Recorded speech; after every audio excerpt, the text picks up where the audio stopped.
Well, Dan, I think you put your finger on the right spot. I think it is in the rear view mirror. I don't think the probability of having another huge crisis like the one we saw back in 2007, 2009 can happen again with the same ferocity. And there are many reasons for that. At that time, the primary reason for the crisis was the fact that banks were over-levered, the private sector was over-levered, corporates. You had a real estate bubble that burst. And more important, what had happened, the banks had taken advantage of an innovation of how to spread risk away from their balance sheet.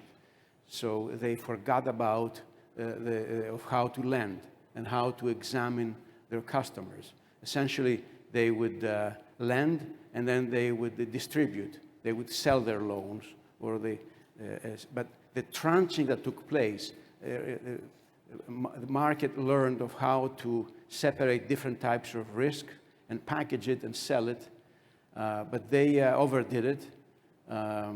Banks didn't worry so much about credit risk, and that's how we reached the crisis, I think. That's gone.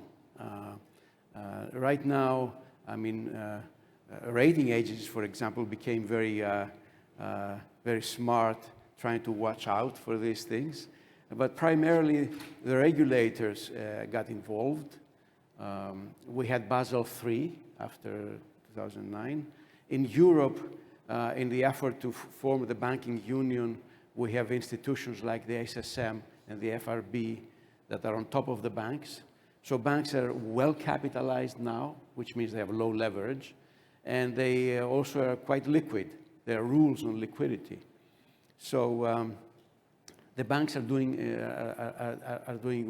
well all over Europe. In fact, the Greek banks are doing extremely well. In the stress tests that were recently announced in July, and the SSM does them every 2 years, the Greek banks were like, all three of them were like among the top 20. My bank was the 5th among all the banks. So there's definitely, at least the financial sector is more stable.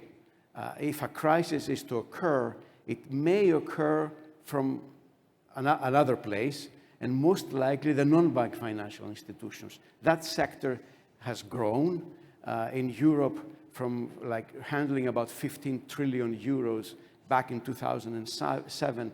Now they handle, they have doubled in size, about 30 trillion, and they're not regulated. We don't know if they're levered. So if something happens to them, it might interfere with the banks if the banks are involved with them. And they are, some of them.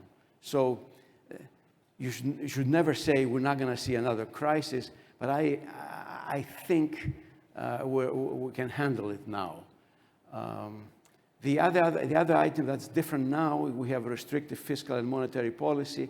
The economies, the global economy is in a sort of recession, kind of.